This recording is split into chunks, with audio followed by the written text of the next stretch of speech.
Welcome to the Tech and Space Leaders Show, where we learn lessons from leaders of the new frontier. I am Lisa Dreher. I am your host for today, and I am really excited to introduce our guest for today, Siamak Hesar. He is the co-founder and CEO of Kayhan Space. Welcome to the show, Siamak. Thanks so much for having me, Lisa. This is fun. Absolutely. Thank you for making time to be here. Maybe we can start by having you give a little bit of background on Kayhan Space and your background as well. Sure, absolutely. So I'll start with my own background. I'm the CEO, co-founder of Kayhan Space. My background is in aerospace engineering, astrodynamics. Went to University of Colorado Boulder to finish my PhD in astrodynamics, and have supported multiple NASA JPL missions in the past, doing flight dynamics, orbit determination for satellites, NASA JPL satellites, Earth observer satellites, and such. And I was formerly SSA specialist, or space situational awareness specialist for the GPM mission, which is a large Earth observing satellite that flies very close to ISS, which obviously houses the astronauts. So, I learned a lot of experiences that has, doing all those, supporting all those missions, that has basically led me to starting Kayhan Space with my co-founder. So Kayhan Space is obviously we are a small company. We are based in Colorado, and Broomfield, Colorado to be precise. And we are a space software company. And our goal is to bring automation to space industry and enable it to grow and scale at the rapid pace that it is doing in a more sustainable as well as more long-term fashion. So that's what Kayhan is. Excellent. Okay, so as the commercialization of space continues to grow and expand, so does the traffic, especially in the low Earth orbit. And so what does that really mean to the future of the space industry? Very good question. So I guess just to give your audience a perspective, let me take a step back and talk about why this is important, right? So really, a lot of people don't recognize it because it is not something that everyday folks deal with it. But space is an infrastructure that literally supports our modern day way of life. Anything you take from GPS to air travel to communication, even obviously national security, but even food production, agriculture directly depends on space. Any disruption in space and communication and timing would be very detrimental to everyday way of life, and also the way that commerce is conducted globally today around the world. So when you look at it that way, and you realize that this is a environment that has been getting more and more congested. And again, to put that in perspective, since the dawn of space age, we have sent around, if we count all the Starlink satellites that recently has gone up, we have launched around 10,000 or 11,000 objects into space. Some of them have deorbited, others are remain in orbit. Just in the next decade or two, the projections are different, but conservative projections suggest that just in the next decade we are going to send 10 times more objects in space compared to what we have done since the dawn of space age. So that's a big exponential growth in the congestion in space. And so what is the problem? The problem is that, first of all the artificial satellites that we have launched into space over time, they have resulted in over 1 million pieces of debris objects. These are artificially generated debris objects that just surround the Earth, orbit around the Earth. Some objects tend to, over time, over a long period of time, to deorbit. Others stay in orbit for hundreds or even thousands of years. So the traffic in space, unlike air traffic, if God forbid there's a collision in aerospace between two airplanes, the debris falls to the ground and then cleans itself, right? But that's not the case for space. It's a cumulative effect. So what it means for a satellite operator is that they have to contend with tens of thousands of conjunctions or potential collisions on a weekly basis, and that basically puts everyone at risk. Yeah. So maybe talk a little bit about space situational awareness. What is it, and why is it so important to dealing with this kind of environment that you're talking about? Mm-hmm. Yeah, absolutely. So just going back to what I just said, now the idea of launching a space satellite into space used to be a decade or two ago, used to be a job that was only reserved for countries or large corporations, right? And as I'm sure many of your audience have saw, the past couple of days, that the amount of activities that are happening, just for instance, the amazing kind of science fiction coming to reality, the Starship launching and coming back and grabbing the booster like a chopstick for a shape, mechanism on the launch tower. Those are things that would not have been even fathomable 2 decades ago, and that has basically has started this new era of space industry, right? That now even small companies, if you are a startup, because the cost of launch has come down significantly thanks to SpaceX. And if Starship becomes operational, or once Starship becomes operational, that is going to bring the launch of cost yet another order of magnitude or two down. So that is going to allow, essentially, we keep bringing the barrier of entry to space lower and lower. And if you're a small company, startup, you can, with a funding of $1 million, $1.5 million, or $2 million, you can build a small CubeSat and launch into space and start collecting data. So what has that resulted in is, obviously this is fantastic. I'm all for it, but then the situation that happens is that now we have a gamut of very well informed and very capable operators on one side, and then on the other extreme there are a lot of satellite operators that it's their first time they're in space, and they're literally flying next to these giant constellations without having the proper equipment or capabilities or resources to ensure that they are flying safe. So that is why more and more you start hearing this concept of space traffic coordination.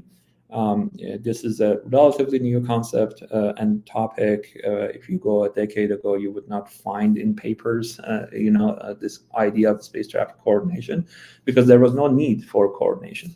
Now there is. Now operators have to actually coordinate between each other to ensure that, just like, you're walking down the hall and someone comes across the hall with you, and there's a moment that you go one direction and the other person also goes one direction. That is a kind of a typical scenario of lack of efficient communication between two parties that want to change their direction, and that can have obviously real consequences in space.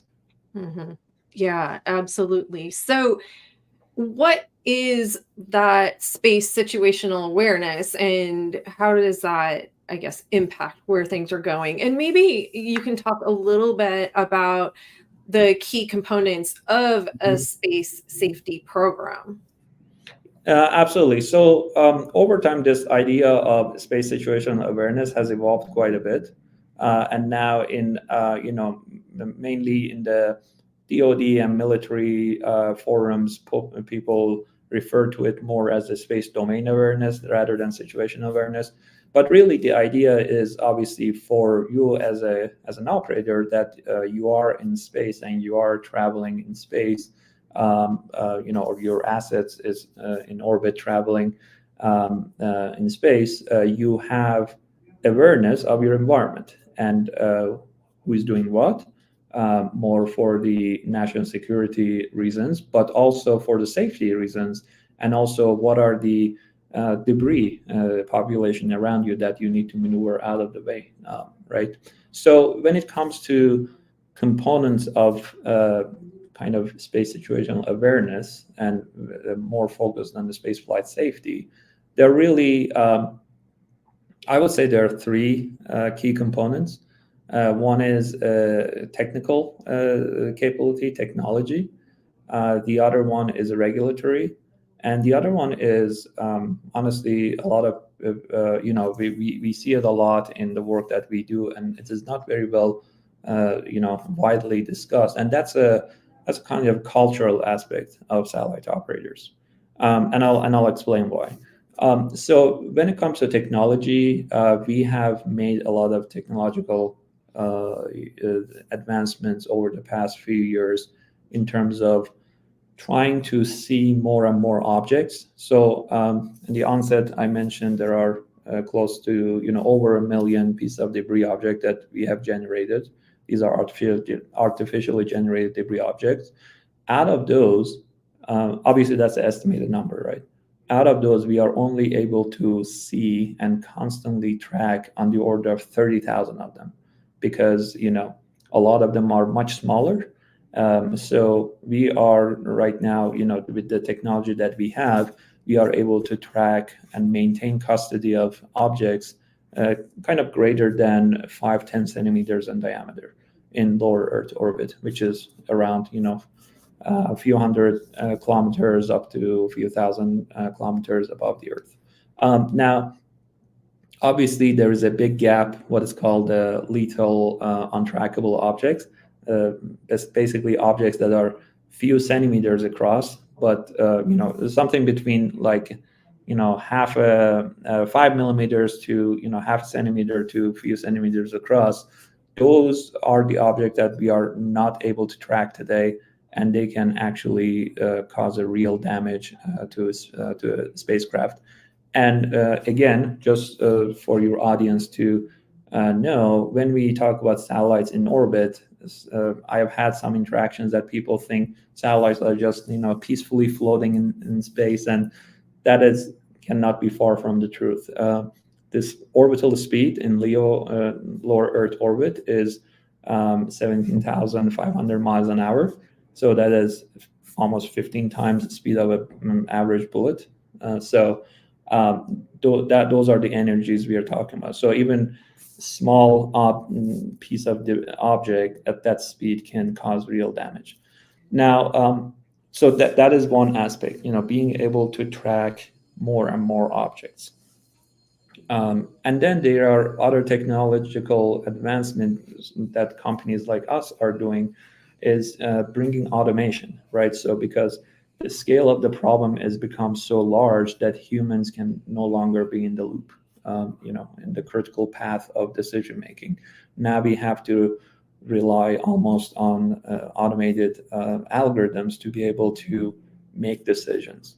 Now, but then the automated algorithms are not going to be able to make good decisions if we don't have a baseline agreement about what we need to do, right? And that's Right. where regulatory component comes into play.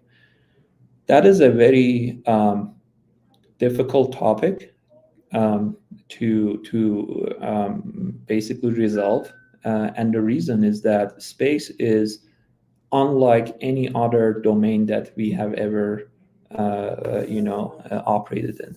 A lot of people make analogies between air traffic and space traffic. Some analogies are accurate, but the biggest misconception is that, for instance, when it comes to air traffic, we have very well-defined airspaces, right? Control airspaces by nations, by airports, and the rules and regulations within those airspaces and international airspaces very well defined. Space is not like this. There are no boundaries. There are no space that are dedicated for a particular country or a particular spaceport.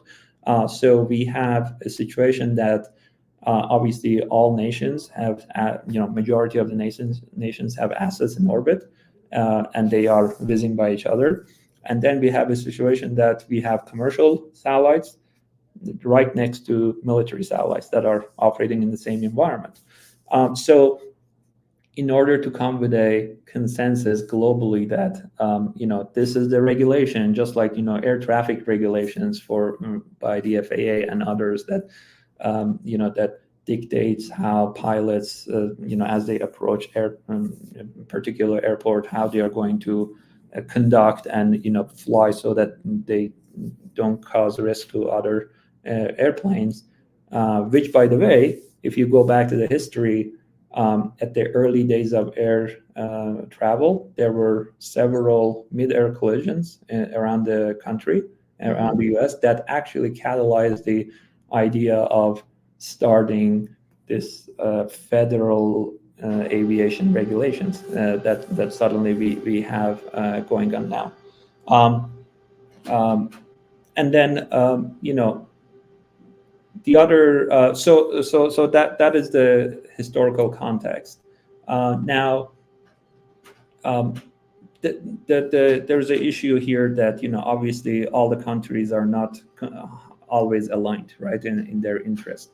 And what I believe the thing that needs to happen in the regulatory front is basically there has to be a grassroots activity from the within the industry that essentially ensures that we have some best practices of how to operate safely in space. And there are activities that are happening in industry right now. So, for instance, Space Safety Coalition best practices are the ones that actually we have implemented in our products, and those are endorsed by many satellite operators and companies that work in this industry. And so I think that is the way we are going to have to move forward now. Right.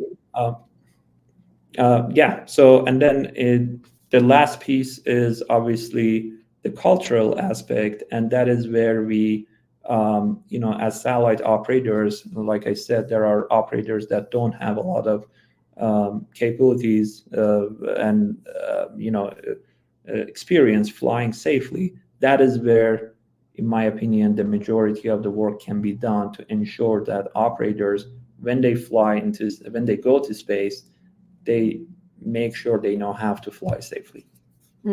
Yeah, absolutely. So you talked a little bit earlier about taking the human aspect out of, trying to avoid collisions and things like that. What role will autonomy kind of play in that spaceflight management side of things? Very good question. So I like to talk in numbers. So let me give another kind of context. If you are a satellite operator today that is operating 100 or so, let's say a constellation of 100 satellites, and this is based on the data that we have from our customers, and you are flying in a congested orbital environment, you receive on the order of 60 to 70,000 alerts weekly. So no human can basically deal with this, right? Granted, a lot of those alerts and basically alerts about potential collisions, what we call conjunctions. A lot of those conjunctional alerts, they have low risks, but few have very high risk. And for a human to have to go through that process and find a needle in the haystack that's going to cause a real risk and have to decide how to mitigate that is almost impossible. That is, that's why, I believe very firmly, and we believe in this company, that automation is really the only way to deal with this ever growing, exponentially growing scale of the problem. Obviously, automation has to be relevant to operations, and that is one of the main kind of challenges that we have faced and we have built into our capabilities. One of the hardest things that we have kind of done is to ensure that the automated system that we are building is actually relevant to operations, meaning that it is conforming to operational constraints and physical constraints and capabilities of the spacecraft that we are trying to control, right? So that is one of the key areas that we can really ensure that we can still scale at the speed we are scaling, but not cause more risks. Right. Okay. And so where is Kayhan Space in their development process? Are you already in market and supporting satellite operators? And maybe you can talk a little bit about SatCat as well. Sure. I will talk about two things. One is Pathfinder, Kayhan Pathfinder, which is our flagship product, and also SatCat. Today we have a fully automated space traffic coordination platform. We basically a software as a service platform that is called Pathfinder. And what it does, it collects data from several sources. These are operational data, almost real-time data that we collect about the space objects. And we do analyses. Basically, in the background, our algorithm runs 24/7, and we detect potential collisions or conjunctions. And if the risk threshold reaches to a certain level, we actually go ahead and autonomously generate mitigation plans or avoidance maneuvers that are, again, feasible for that particular satellite operator, based on their constraint, whether operational or physics-based constraint. And so that platform is operational today. We have over 30 satellite operators are utilizing that platform. It is basically not only we are helping them mitigate risk, but also operators can communicate between each other via API, machine-to-machine level. And in fact, it's the first platform that enables space traffic coordination in an autonomous fashion, right? That's in market. It is working. We are collecting data from over 6,800 plus satellites, including Starlink satellites. Now that is obviously our very focused product in terms when it comes to space traffic coordination. Now, you spoke about SatCat. That is actually our recent product that we have brought to the market. And the story about it is very interesting because the way we built SatCat was basically out of our own internal necessity, right? That every time we had a conjunction, like our customer had a conjunction with another object that we didn't know what that object is, and we had to do research about it. I personally had to go to 10 different platforms to collect enough information about that object that I can do informed decision about what to do, right? Whether that object is maneuverable, is it operational, how large it is, all that stuff. Now, and then we thought about, okay, wouldn't it be nice if we have a platform that you can go to one place and you have all this information at hand? And that's really how SatCat was born. In fact, before we publish it publicly, we were using SatCat internally for quite some time. And then we realized there's real need about this. So SatCat, in a way, broadens our horizon at Kayhan, right? So while Pathfinder is a very focused operational capability for conjunction assessment and collision avoidance, SatCat allows us to reach other space enthusiasts, other professionals that are working in the space industry that are not necessarily satellite operators, but they have interest in knowing what is going on in space and certain decisions that they want to make. So anyone from from a DoD user to insurance underwriter of a constellation would find use from SatCat, because it's a data aggregation platform that brings data and generates relevant information to relevant users. Great. Are you monitoring all of the, LEO, MEO, GEO, or is it primarily LEO? The short answer is yes, all. So basically, so just to clarify, there are a lot of companies, which is, we are working with a lot of them. They're great, that they have tracking networks.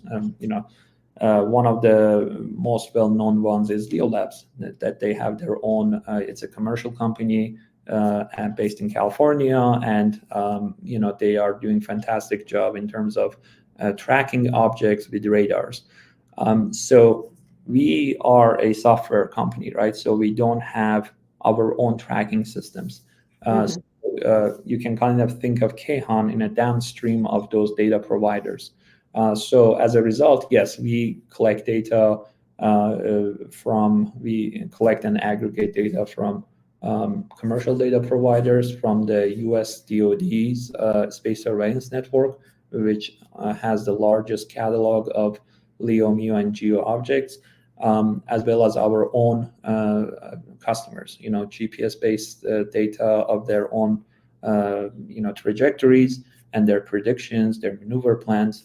So there are different layers and levels of data that we collect into our platform and use it to make informed decisions. Got it. Okay, so down the road, do you see that there will be similar situation for cislunar space as well? Yes, it is already beginning. We are in fact working on a NASA project to start to see how we can utilize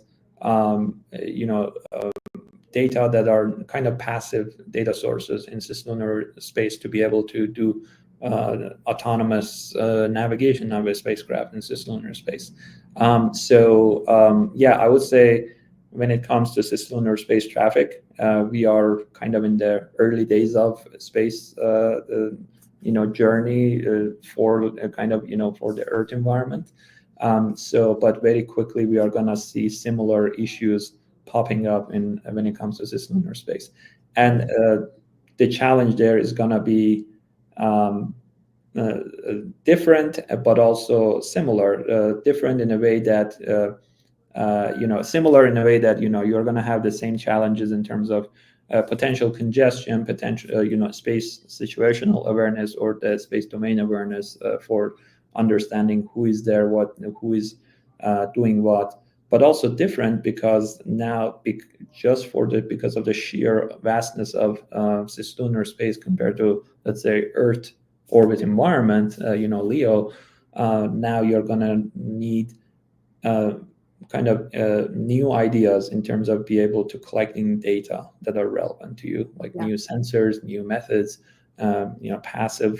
using passive sources of data that otherwise, we are not using them in the LEO environment, for instance. Yeah, absolutely. Absolutely. Okay. So if someone wanted to learn more about Kayhan Space, what should they do?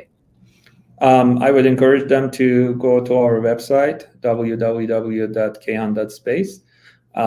There you can, learn about our products. You can go read our blog posts, our newsletters. Also, you can go to satcat.com, and that's again www.satcat.com. There's a public version that it has limited amount of data, but you can log in and you can access to a lot more historical data about space objects. And then we have our contact at kayhan.space email that you can contact us if you have any questions. Excellent. Thank you so much for making time to be here today, Siamak. It was really informative and a great interview. Absolutely. Thank you so much for having me. Absolutely our pleasure. And I do want to take a moment to thank GuideForce for hosting these sessions. To learn more about GuideForce, visit guideforce.com. And we'll see you next time on the Tech and Space Leaders Show.